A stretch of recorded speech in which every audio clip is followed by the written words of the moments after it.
దేవునికి మహిమ కలుగునుగాక.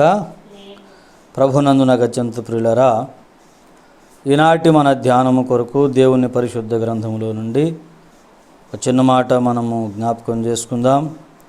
అపోస్తలుడైన పౌలు కొరింథీయులకు రాసిన 2వ పత్రిక 3వ అధ్యాయము 17వ వచనం మనం జ్ఞాపకం చేసుకుందాం. ప్రభువే ఆత్మ, ప్రభువు యొక్క ఆత్మ ఎక్కడ ఉండునో అక్కడ స్వాతంత్ర్యము నుండును. దేవునికి స్తోత్రం. చిన్న మాట ప్రార్థన చేసుకుందాం. Praise the lord. పరిశుద్ధ దేవ, మా పరమ తండ్రి, సర్వశక్తి సంపన్నుడా, సర్వకృపానిధి, సమస్త ఆశీర్వాదములకు కారణభూతుడా, నీకే కృతజ్ఞతాస్తుతులు స్తోత్రములు చెల్లించుచున్నాను నాయన. ప్రభువా, నీ పక్షముగా నిలబడి ఉన్నాం. ఈ బలహీన దాసుని మీ శిలువ రక్తంతో కడగండి, నీ పరిశుద్ధాగ్నితో అభిషేకించి ప్రభువా, వినుచున్న మాకు నీ మాటలు క్షమాభివృద్ధి కలిగించున్నట్లు మాకు అవసరమైన మాటలే నేడు మాతో మాట్లాడండి నాయన. మీ దాసుని జ్ఞానము తెలివి మాకు అక్కరలేదు కానీ ప్రభువా, మీ వాక్కును మాకు అనుగ్రహించి మీ నామానికి మహిమ తెచ్చుకోండి. అడ్డగంప చూస్తున్న సమస్త అంధకార శక్తుల ఆటంకములన్నిటినీ నజరుడైన యేసు నామములో గద్దించి పొమ్మని ఆజ్ఞాపిస్తున్నాం. ప్రతి విధమైన చీకటి శక్తిని యేసు నామములో బంధించి వేస్తున్నాం. దేవాని మాట సూటిగా తేటగా మా హృదయంలో నాటబడినట్లు మీరే మాతో మాట్లాడి మహిమ ఘనత ప్రభావములు పొందమని యేసు నామమును అడుగుచున్నాం మా ప్రియ పరలోకపు తండ్రి, ఆమేన్. దేవునికి స్తోత్రం కలుగునుగాక. ప్రభునందు ప్రియులరా,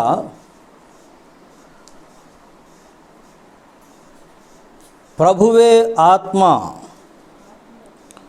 ప్రభువు యొక్క ఆత్మ ఎక్కడ ఉండునో అక్కడ స్వాతంత్ర్యం ఉండును. స్వాతంత్ర్యము అనగా స్వేచ్ఛ, పరపీడన నుండి విడుదల, మన మీద వేరొక ప్రభుత్వము లేకుండా మనలను మనమే పరిపాలించుకోవడం, లేక మనంతట మనము హాయిగా స్వేచ్ఛగా బ్రతకడం స్వతంత్రమని. ఇవాళ స్వాతంత్ర్యము వచ్చింది అని చాలామంది మంచి పండగ చేసుకుంటూ విశేష చెప్పుకుంటూ ఉన్నాం. స్వాతంత్ర్యము దేనికి వచ్చింది? దేశానికి స్వాతంత్ర్యం అంటే నేలకు వచ్చిందా? ఈ సరిహద్దులలో ఉన్నటువంటి నేలకు స్వాతంత్ర్యం వచ్చిందా? లేక ఈ సరిహద్దులలో నివాసం ఉంటున్న మనుషులకు స్వాతంత్ర్యం వచ్చిందా? మనుషులకు స్వాతంత్ర్యం వచ్చిందన్న. మనుషులకు ఏ స్వాతంత్ర్యము వచ్చింది? బయట వాళ్ళు మనల్ని పరిపాలించకుండా మనల్ని మనమే పరిపాలించుకునే విధమైన స్వాతంత్ర్యమో వచ్చింది. సరే ప్రియులారా, సంతోషం. మరి స్వాతంత్ర్యం వచ్చిన మనుషులందరూ స్వేచ్ఛగా ఉన్నారా? మన మీద ఏ ఒక్క ప్రభుత్వము లేదా? అంటే మనం ఎన్నుకున్న ఈ ప్రభుత్వం కోసం నేను మాట్లాడట్లా. సాధారణంగా మన మీద మరేమీ కూడా ఒత్తిడి తెచ్చేవి లేవా అని అడుగుతున్నాను. అది భౌతికమైన ప్రభుత్వం కోసం నేను మాట్లాడట్లేదు, కానీ మన పరిసరాలలో మన పరిస్థితులలో మన మీద ఒత్తిడి తెచ్చే అంశాలు, మనల్ని కట్టిపడేసే విషయాలు మనిషి జీవితంలో కోకొల్లలుగా ఉన్నాయి. మనుషులు అనేక విషయాలలో కట్టుబడిపోయి ఉన్నారు. నేను స్వేచ్ఛగా ఉన్నాను అని ఏ మనిషి వాళ్ళు చెప్పలేడు. నాకేంటండి నేను హాయిగా ఉన్నాను అనలేరు. ఒక పావురాన్ని ఆకాశంలోకి వదిలేమనుకోండి, అది ఎలాగుంటుంది? ఎలా ఉంటుందండి? అది స్వతంత్రం అంటే, అది స్వేచ్ఛ అంటే. మరి వాళ్ళ మనిషి స్వతంత్రం వచ్చిందని చెప్పుకుంటున్నాడు, కానీ ఆ స్వేచ్ఛ వచ్చిందా? ఆ స్వేచ్ఛ రాలా మన జీవితంలో. దానికంటే ఎక్కువ బంధకాలు వచ్చినాయి, ఎక్కువ ఇబ్బందులు, రకరకాలు మన జీవితంలో ఉన్నాయి. అన్నిటికంటే ముఖ్యంగా మన శరీరమే ఒక పెద్ద జైలులాగా ఉంది మనకి. ఇదే ఒక పెద్ద బందికాన. మన పరిస్థితులు ఒక బందికాన, మన బంధాలు ఒక బందికాన, మన బాధ్యతలు ఒక బందికాన. ఒకటి రెండు కాదు, మనల్ని బానిసలుగా చేసేవి ఇంకెన్నో ఉన్నాయి. అందులో అత్యంత ప్రధానమైనది పాపము. ఏంటది? పాపం.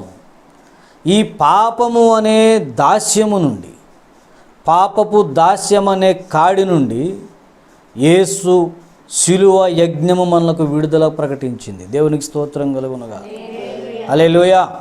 పాపము అనే దాస్యములో మనుషుడు మగ్గుతున్నప్పుడు, పాపము వలన వచ్చిన మరణశిక్షకు మనుషుడు వెళ్ళిపోతున్నప్పుడు, ఈ పాపము అతని ప్రమేయము లేకుండానే అతనితో చెడు కార్యములు చేయిస్తున్నప్పుడు, యేసు రక్తము ప్రతి పాపము నుండి మనలను విమోచించింది. దేవునికి స్తోత్రం కలుగునుగా.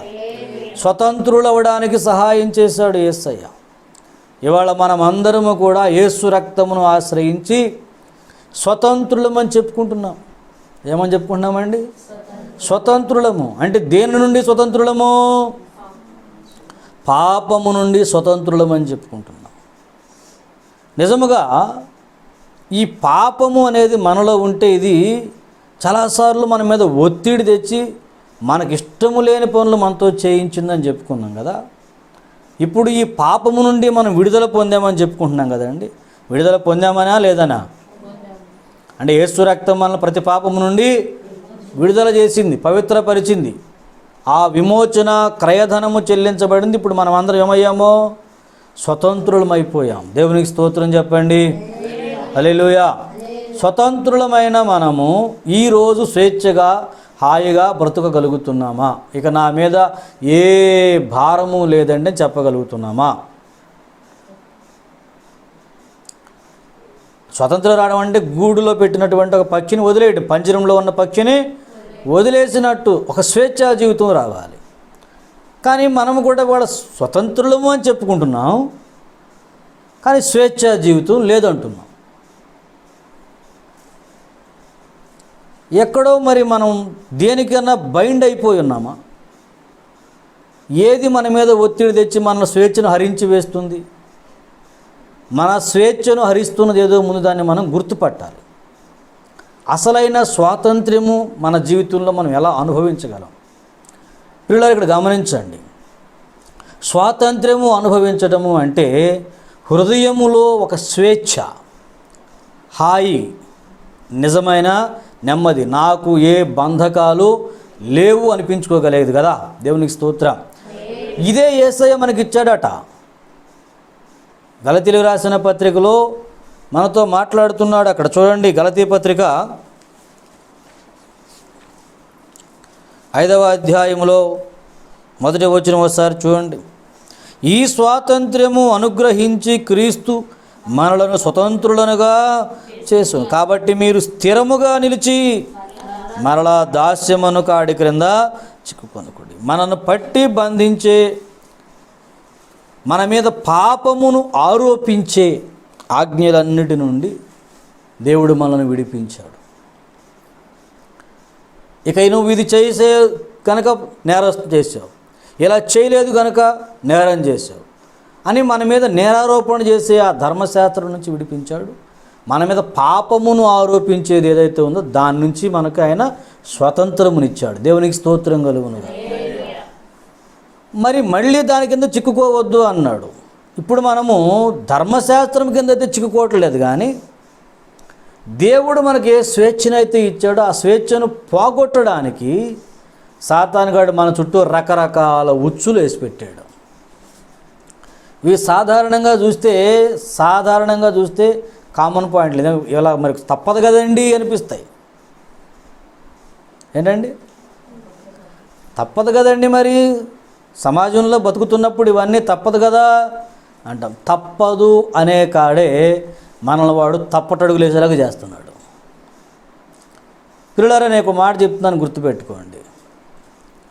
నిజమైన స్వాతంత్ర్యం ఎక్కడ ఉంటుందని చెప్పాడు? మూలవాక్యం, ప్రభువు ఆత్మ ఎక్కడ ఉండునో అక్కడ స్వాతంత్ర్యం ఉండును. ప్రభువే ఆత్మ. ఏమండి, ఈ ఆత్మ ఎక్కడ ఉంటుందో అక్కడ స్వాతంత్రం. అంటే దేవుని ఆత్మ ఎవరిలోనైతే ఉంటుందో, లేక ఎవడైతే దేవుని ఆత్మను అనుసరించి నడవగలుగుతాడో వాడి లోపల ఏముంటుంది? స్వాతంత్ర్యం ఉంటుంది. వాడు స్వతంత్రుడు. అంటే ప్రభువు ఆత్మానుసారంగా నడవగలిగిన వాడు స్వతంత్రుడు. ప్రభువు ఆత్మ చేత యందు నడిపించబడుదురో వారందరూ దేవుని కుమారులు. దేవునికి స్తోత్రం కలుగునుగాక. దేవుని ఆత్మ చేత యందు నడిపించబడుదురో వారందరూ ఏమై ఉన్నారంట? దేవుని కుమారుడు. రోమాపత్రిక 8వ అధ్యాయము 14వ వచనం. దేవుని ఆత్మ చేత ఎందరు నడిపింపబడుదురో వారందరూ దేవుని కుమారుడు. ఎలాగనగా మీరు భయపడుటకు మీరు దాస్యపు ఆత్మను పొందలేదు కానీ, దేవునికి స్తోత్రము చెప్పండి, హల్లెలూయా. మనము దేవుని పిల్లలమని ఆత్మ తానే మన ఆత్మతో కూడా సాక్ష్యం ఇస్తున్నాడు. దేవుని ఆత్మ మనలో ఉన్న ఆత్మతో కూడా సాక్ష్యం ఇస్తూ ఉన్నాడు. ఏమని? మీరు దేవుని పిల్లలు, భయపడాల్సిన అవసరమో లేదు. మరి వాళ్ళ మనిషిలో భయం ఉందా లేదా చెప్పండి. మన వాళ్ళు చాలామంది చెబుతూ ఉంటారు, భయపడకుడు అని బైబిల్ గ్రంథంలో 365 సార్లు రాయబడింది. రోజుకొకసారి ఈ మాట, అంటే సంవత్సరానికి పొడుక్కి లెక్కేసుకుంటే రోజుకొకసారి దేవుడు ఏమని చెప్తున్నాడు? భయపడు. అంటే రోజుకోసారి ఏం చేస్తున్నాడు? అదేగా అర్థం. రోజుకోసారి భయపడకుడి అని దేవుడు చెప్పినందుకు ధైర్యంగా ఉందామా, లేకపోతే రోజుకోసారి మనం భయపడాల్సి వస్తుంది అని బాధపడుతూ ఉందామా? ఏది కరెక్ట్ అండి?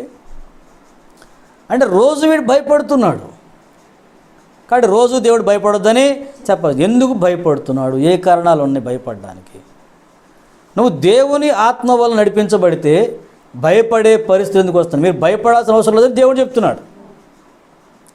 మీరు మరలా భయపడుటకు దాస్యపు ఆత్మను మీరు పొందలేదు కానీ, అంటే దేవుని పిల్లలుగా దేవుని ఆత్మచేత మీరు నడిపించబడుతున్నప్పుడు భయపడే పరిస్థితి ఎలా వస్తుంది? నడిపించేవాడు దేవుడు, నడిపిస్తున్నవాడు పరిశుద్ధాత్మ దేవుడు.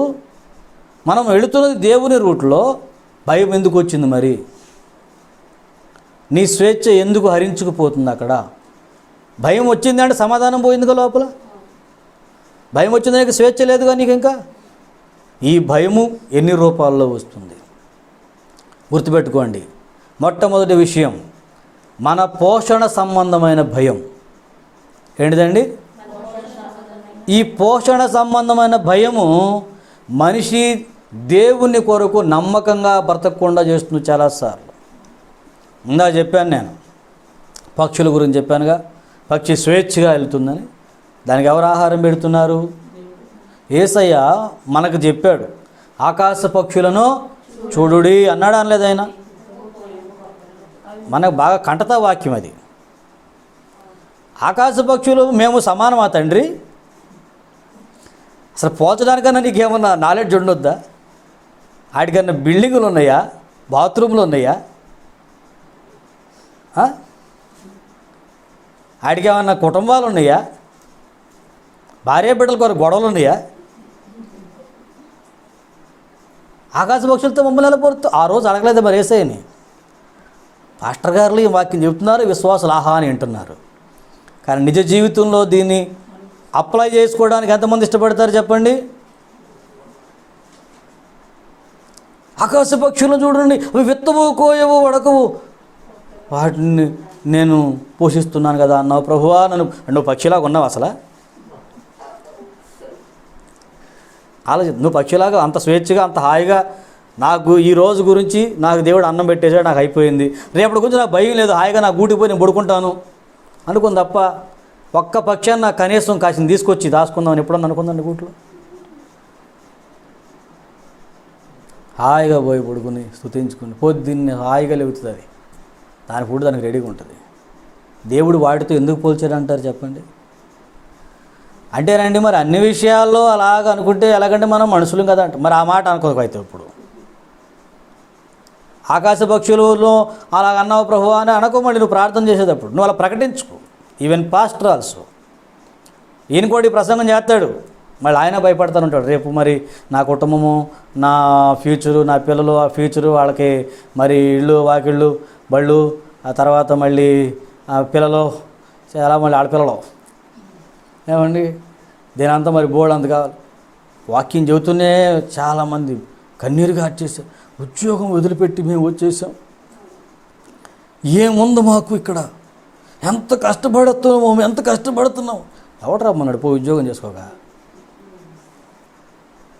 అంత ఏడ్చి అంత బాధపడుతూ ఈ సేవ ఎందుకు చేయడం? నువ్వు సేవ చేస్తున్నందుకు నీకు వీళ్ళందరూ తెచ్చి నీకు ఏమన్నా దేవుడు చెప్పాడా? నీకు మేడలు కట్టి పెడతారు, ముద్దులు కట్టి పెడతారని దేవుడు చెప్పాడు. నిన్ను నేను పోషిస్తాను రమ్మన్నాడు. పోషిస్తాడు నమ్మి వచ్చావు, నోరు మూసుకుని ఆయన దగ్గర పెడితే తిని, లేకపోతే నోరు మూసుకుని ఉండాలంతే. దేవునికి స్తోత్రం కలుగునుగాక. హల్లెలూయా. ఆకాశ పక్షులు చూడమని ఏమో ప్రసంగం చేస్తున్నావు, నువ్వేమో పక్షిలాగా ఎడుతున్నావు. రైట్ అని అంటారా అండి పాస్టర్ గారు? ఎప్పటికీ రైట్ కాదు కదా. దేవునికి స్తోత్రం కలుగునుగాక. హల్లెలూయా. ప్రభునందు నాకు అత్యంత ప్రియులారా గమనించండి, పోషణ సంబంధమైన భయం. ఆకాశ పక్షులను చూడండి అని మనం ప్రసంగం విన్నాం. ఎలాగా జరిగిద్దండి ఇదంతా అని అంటే, ఏలియాకు జరిగింది, మనకెందుకు జరగదు? ఒకరోజు చేసిన దేవుడు మరలా ఎందుకు చేయడు? ఇవాళ మన జీవితంలో ఎందుకు చేయలేకపోతున్నాం అంటే, అంత ఫ్రీగా అంత హాయిగా మనం దేవుని మీద ఆధారపడలేకపోతున్నాం. కాబట్టి నువ్వు దిగులు పడుతున్నప్పుడు, భయపడుతున్నప్పుడు ఒకటి గుర్తుపెట్టుకోండి. పోషణ సంబంధంగా మీరు భయపడుతున్నప్పుడు గుర్తుపెట్టుకోండి, అది శరీర సంబంధమైనదా, ఆత్మ సంబంధమైనదా? సంఘంలో 2 రకాలు ఉంటారు ముఖ్యంగా. ఒకటి శరీర సంబంధులు, ఆత్మచేత నడిపించబడుతున్నవాడు ఆత్మ సంబంధి, శరీరమును బట్టి నడిచేవాడు శరీర సంబంధి. కొరింథీ సంఘములో పౌలు మాట అన్నాడు. ఏమండి కొరింథీయులతో ఏమన్నాడు పౌలు? ఒకసారి చూడండి. మొదటి పత్రిక 3వ అధ్యాయము 1వ వచనం, సహోదరులారా, ఆత్మ సంబంధులైన మనుషులతో మాట్లాడినట్లు నేను మీతో మాట్లాడలేకపోతుని.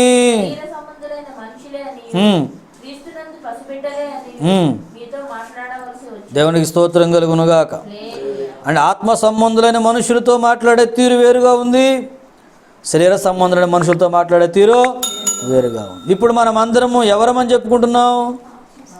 ఆత్మ సంబంధులం. అంటే దేవుని ఆత్మను అనుసరించి నడిచేవారు, దేవుని ఆత్మానుసారంగా బ్రతకాలనుకుంటున్న వారు. దేవునికి స్తోత్రం కలుగునుగా. దేవుని ఆత్మచేత ఎందరు నడిపించబడుతురో వారందరూ దేవుని కుమారులు అన్నారు. కాబట్టి మనం ఇప్పుడు ఆ దేవ కుమారులాగా ఉండాలనుకుంటున్నాం. కాబట్టి మీరు భయపడుతున్నప్పుడు కానీ, దిగులు పడుతున్నప్పుడు కానీ, మొదటిది పోషణార్థం అని చెప్పాను కదా. రెండవది భవిష్యత్తు. ఈరోజు పోషణ కొరకు చేసే పనులు కొన్ని, తర్వాత భవిష్యత్తులో మనకేంటి, మన టార్గెట్స్ కొన్ని పెట్టుకుంటాం కదా, వీటి కోసం నేను చెప్తున్నాను.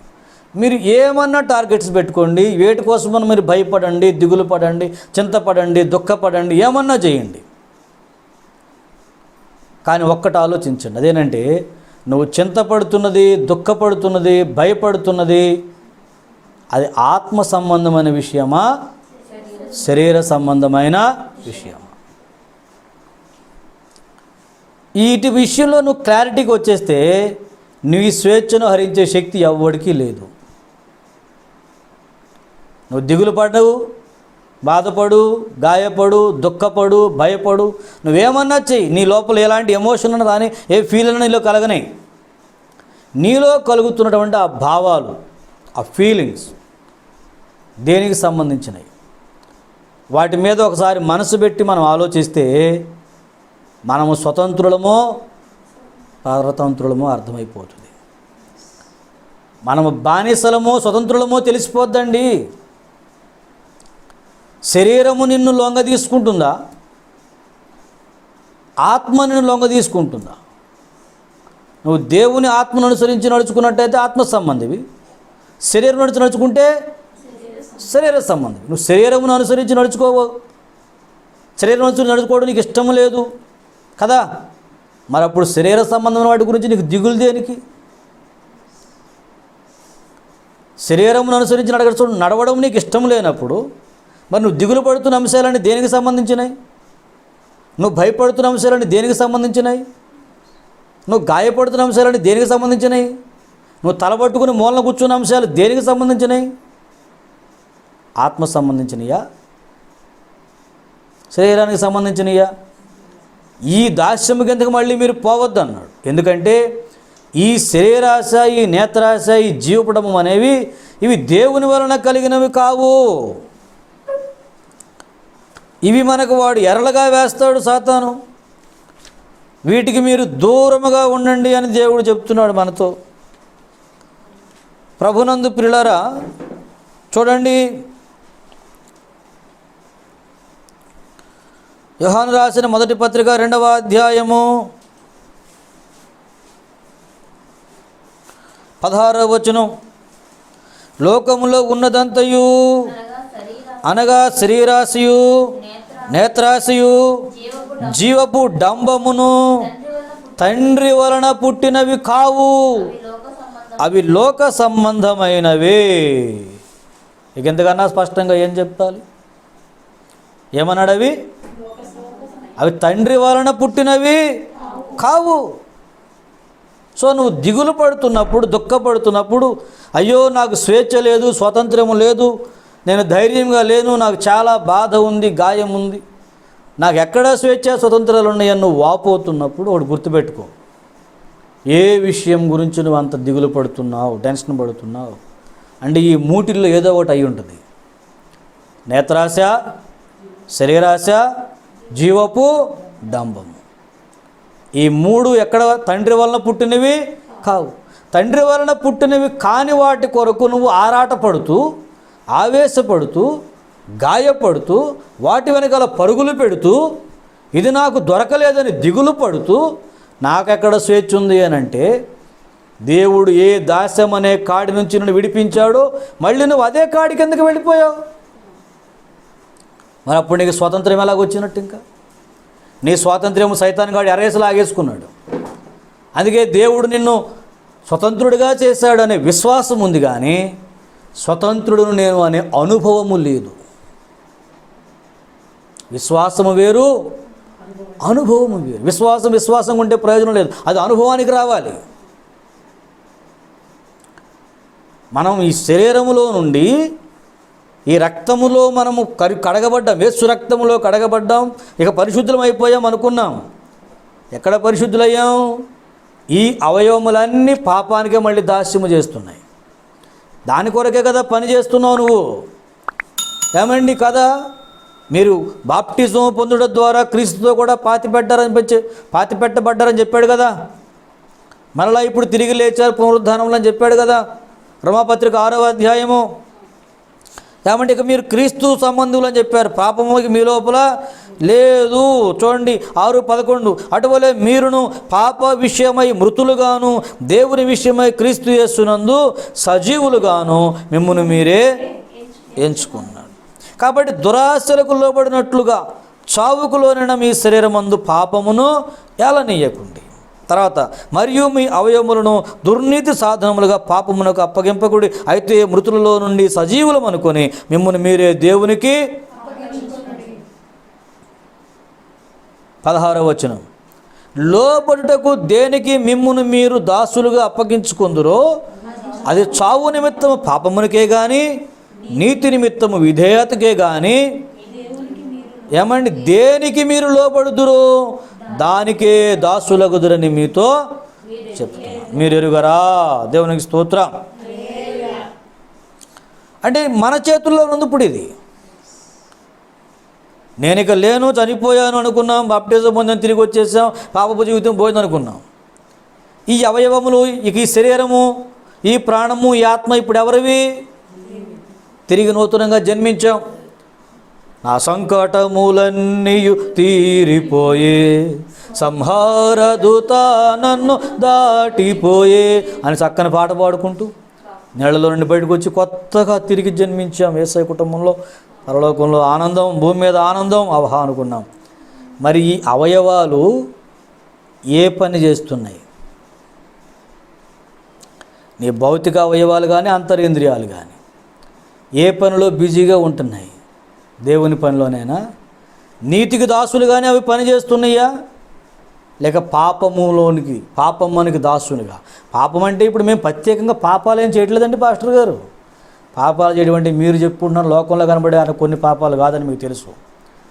దేవుని ఆత్మకు విరుద్ధమైన నడకలన్నీ పాపములే కదా. అది మన కంటికి కనబడకుండా మనలో వేసిన ఎర, నేత్రాశ, శరీరాశ, జీవపు, ఇవి సాధారణంగా కనబడితే మనకి. ఆ మాత్రం లేకపోతే ఎలాగండి? ఈ మాత్రం ఉండకపోతే ఎలాగండి? దేవుడు నీకు ఇస్తే అనుభవించు, సంతోషం. దేవునికి స్తోత్రం. దేవుడు నీకు ఇస్తే సుఖంగా ఉండు, సౌఖ్యంగా ఉండు, ఆశీర్వాదకరంగా ఉండు, నెమ్మదిగా ఉండు. కానీ వాటి కోసం నువ్వు పరుగులు తీసావు అనుకో, పాపం మిమ్మల్ని వశం చేసుకుంటుంది. పాపానికి మీ మీద వాంఛ పుడుతుంది. దురాశ గర్భము ధరించి పాపమును కనును. ఏమండి? పాపము మరణాన్ని తెస్తుంది. ఉంది కదా ఆ మాట? ఏమండి? యాకోబు అన్న మాట ఒకసారి జ్ఞాపకం చేసుకోండి. యాకోబు పత్రిక మరొకసారి మనం జ్ఞాపకం చేసుకుందాం. 1వ అధ్యాయము 15వ వచనం. దురాశ గర్భము ధరించి పాపము కనగా పాపము పరిపక్వమై మరణమును కనును. ఏంటది? అంటే నేత్రాశ, శరీరాశ, జీవపుడమము అని చెప్పినప్పుడు ఆశపడకుండా ఉన్నామా అని అంటే, దురాశ వేరు, ఆకలి కొరకైన ఆహారం కొరకైన ఆశ, ఆలోచన వేరు.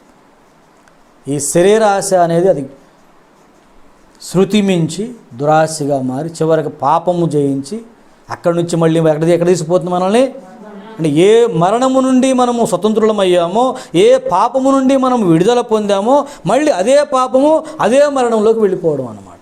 ఇదంతా దారుణమో చూడండి పిల్లలారా. ఇవాళ చాలామంది క్రైస్తవ జీవితాల ప్రయాణాలు ఆత్మ సంబంధంగా మొదలైన ప్రయాణాలు శరీర సంబంధంగా ముగిసే దుస్థితిలోకి వచ్చేసినాయి.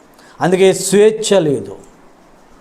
హృదయంలో నేను స్వేచ్ఛగా ఉన్నాననే, హాయిగా ఉన్నాననే భావన లేదు, ధైర్యం లేదు. ఈ శరీరానికి బందీలైపోయారు కొంత, ఈ శరీర సంబంధమైన బంధాలకు బందీలైపోయారు కొంత. ఏ బంధం కొరకు మనం ఆలోచిస్తున్నామో ఒకసారి ఆలోచించండి. చాలాసార్లు ఈ బంధాలు మనతో కుదరవు సరిగా. భార్యాభర్తలు, పిల్లలు, కుటుంబ సభ్యులు, స్నేహితులు, బంధువులు కొంచెం అవకతవకలు వచ్చింది అనుకోండి, ఎంత గాయపడిపోతారో తెలియదు. కొంతమంది ఇది కుదరకు ఆత్మహత్య చేసుకుని ఉన్నారు. నేను అప్పుడప్పుడు చూస్తుంటే నాకు బాధ వేస్తుంది. వాళ్ళ అమాయకత్వం. మట్టి పురుగులు ఎవడికెవడు శాశ్వతం? ఈ బంధానికి నువ్వెలా దాసోహం అయిపోతావు? యేసయ్య చెప్పాడు, ముందు మీరు వీటికి వేరుగా వచ్చి నన్ను వెంబడించను అన్నాడు. అన్ని బంధాలు చెప్పాడు కదా యేసయ్య. నన్ను వెంబడింపకోరేవాడు ఎవడైనా ఏం చేయాలి? ముందు తన తల్లినైనా, తండ్రినైనా, అన్నదమ్ములైనా, అక్కచెల్లెళ్ళైనా, భార్య బిడ్డలైనా, చివరికి తన ప్రాణమును కూడా ద్వేషిస్తాను తప్ప నా వెనక. అంటే వాళ్ళందరినీ వదిలేసుకోమని దేవుడు చెప్పినట్టు అని అర్థమా? అలాగైతే ఆయన కూడా మరి తల్లిని గౌరవించాడు, ప్రేమించాడు, బాధ్యత తీసుకున్నాడు కదా. బాధ్యతలు వేరు, వాటికి మనము లొంగిపోవడమో వేరు.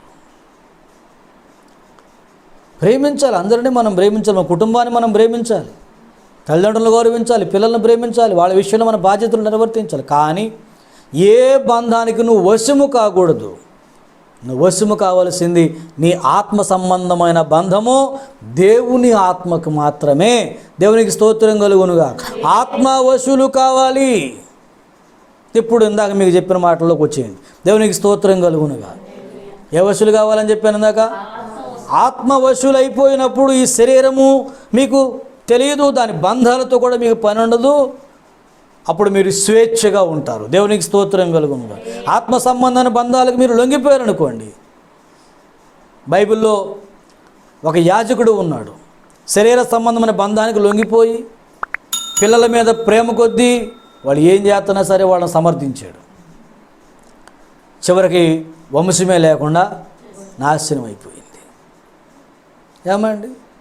ఆత్మ సంబంధమైన బంధానికి మనం లోబడాలి. వీళ్ళను కూడా అందుకే దేవుడు చెప్పాడు, ఆత్మ సంబంధులుగా మార్చి నడిపించండి. అప్పుడు వాళ్ళు ఆత్మ సంబంధులు అవుతారు, మీరు ఆత్మ సంబంధులు అవుతారు. అందరూ కలిసి ఒకే ఆత్మతో నడిపించబడుతూ ఉంటారు. అందరిలోనూ ఈ స్వేచ్ఛ ఉంటుంది, అందరిలోనూ ఈ సమాధానం ఉంటుంది. అందరూ ఒకే ఆత్మచేత నింపబడ్డారు, ఒకే ఆత్మచేత నడిపించబడుతున్నారు, ఒకే స్వేచ్ఛలో ఉన్నారు. కాబట్టి ఒకరికి ఒకరు హాని చేసుకోలేరు, ఒకరికి ఒకరు గాయపరుచుకోలేరు, ఒకరి మీద ఒకరు నేరారోపణలు చేసుకోలేరు. ఎందుకంటే వీరందరూ ఎక్కడున్నారు? ఒక్క ఆత్మ అడుగు జాడలలో నడుస్తుంది. ఒక్క ఆత్మ వీళ్ళు నడిపిస్తుంది. ఏ ఆత్మ మన స్వతంత్రానికి కారణమైందో అదే ఆత్మ అవతల మన కుటుంబంలో మరొకటి స్వతంత్రానికి కూడా కారణమైంది. సో ఈ ఆత్మను అనుసరించి ఆత్మ సంబంధులుగా నడుచుకుంటున్నారు కాబట్టి బంధములు చాలా హాయిగా ఉంటాయి. దేవునికి స్తోత్రం కలుగునుగా. ఎవరికి వాళ్ళు తక్కువ తేలిగ్గా తీసుకుంటారు. బతకలేను, చచ్చిపోతాను, ఇది లేకపోతే కుదరదు, అది లేకపోతే కుదరదు, వీళ్ళు లేకపోతే కుదరదు, వాళ్ళు లేకపోతే ఇది ఇలాగ అయిపోతుంది, నేను అస్సలు. వావ్, దేనికోసం అంత ఆవేశం నీకు? దేనికోసం వచ్చింది అంటే ఒక శరీర సంబంధమైన బంధం. అది నీ స్వేచ్ఛను పాడు చేసింది, నీ అంతరంగంలో సమాధానం పాడు చేసింది, నీ నెమ్మదిని పాడు చేసింది, నీ జ్ఞానం పాడు చేసింది, నీ వివేకం పాడు చేసింది, నీ విలువను పాడు చేసింది, దేవునితో నీకున్న సంబంధాన్ని పాడు చేసింది, విశ్వాస సంబంధమైన నీ అనుభవాన్ని కూడా పాడు చేసింది. ఏది? ఒక భౌతికమైన శరీర సంబంధమైన ఒక బంధం. పోషణ విషయంలో భయమొద్దు, భవిష్యత్తు విషయంలో భయమొద్దు, బంధముల విషయంలో భయమొద్దు. వీటన్నిటిని మించి మరొక బంధకం మన శరీరం అనే గుడారము. ఏదండి? అసలు ఈ గుడారంలో నుంచి మనం విడుదల పొందాలి. అన్నిటికీ మూలం ఈ దేహం. ఈ సర్వ రోగాలకి, లోపాలకి, పాపాలకి, బంధాలకి ఇదే మూలం. ఈ జైల్లో ఉన్న మనము మూలుగుతున్నాం, ఎప్పుడు బయటకు వచ్చేస్తామా ఇందులో నుంచి అని. ఎప్పుడు నువ్వు బయటకు వచ్చినా ఈ శరీరం నిన్ను బంధించి ఉంచలేదు కదా, ఉంచుతుందా? మరి అప్పుడు దీనికి సంబంధించినవి ఏవి నిన్ను బంధిస్తాయి చెప్పు? ఇదే నిన్ను బంధించలేదు, కానీ నువ్వు బాధపడేవన్నీ దీనికి సంబంధించినయే. నిన్ను బంధించలేనిది ఈ దేహంలో నుంచి నువ్వు విడుదల పొందగలుగుతున్నప్పుడు ఈ దేహానికి సంబంధించిన వాటిలో నుంచి ఎలా విడుదల పొందలేకపోతున్నావు? కొంచెం ఆలోచించండి. అంటే ఈ దేహంలో ఉండగానే ఈ దేహ సంబంధమైన వాటి నుంచి మనం విడుదల పొందాలి. అదే మనకు దేవుడిచ్చిన స్వాతంత్ర్యము. దేవునికి స్తోత్రం కలుగునుగాక.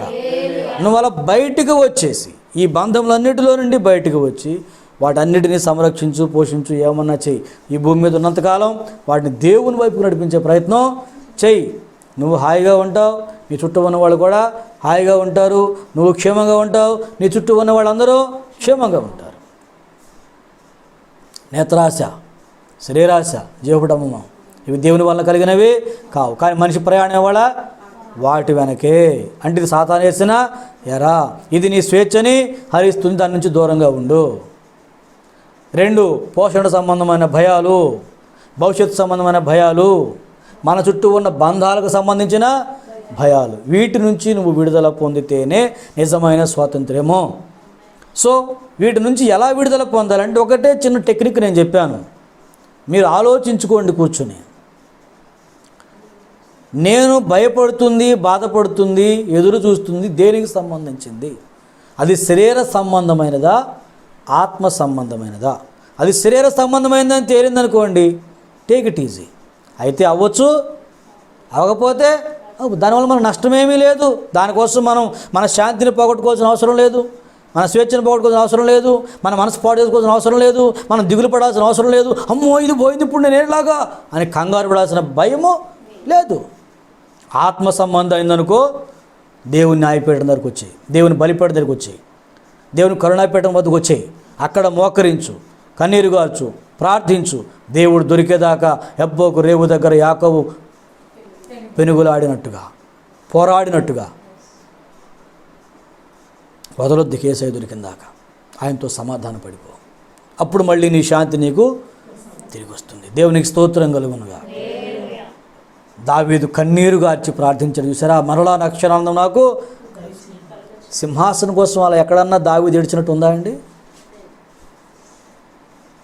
దానికోసం అంత పెద్దగా పట్టింపేమీ లేదు.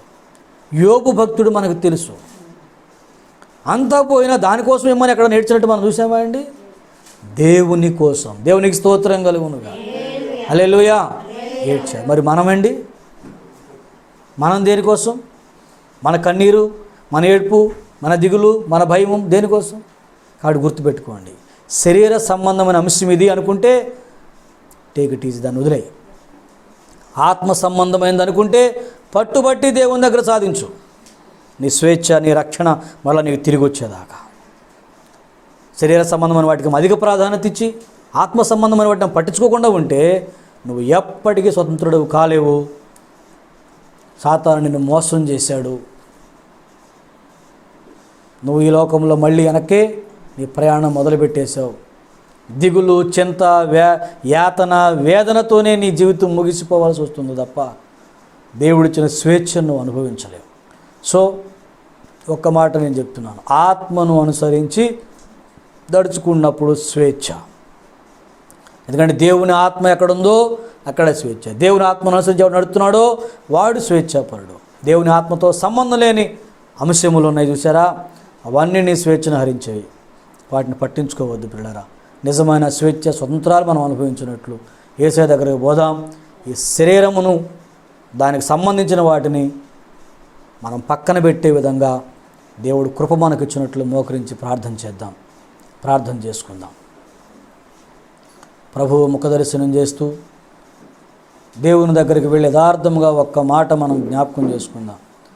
మన చింతకు, మన యాతనకు, మన స్వేచ్ఛ పోవడానికి కారణం శరీర సంబంధమైన విషయమా, ఆత్మ సంబంధమైన విషయమా? దేవుడు నీకు ఇచ్చిన ఆ విమోచన, ఆ విడుదల, ఆ స్వాతంత్ర్యము నీ శరీర అవయవాల వలన, నీ మనోవాంఛల వలన, నీ బంధాల వలన మరలా పాడైపోతుందేమో. జాగ్రత్తగా పరీక్షించుకుందాం. ప్రార్థన చేసుకుందాం.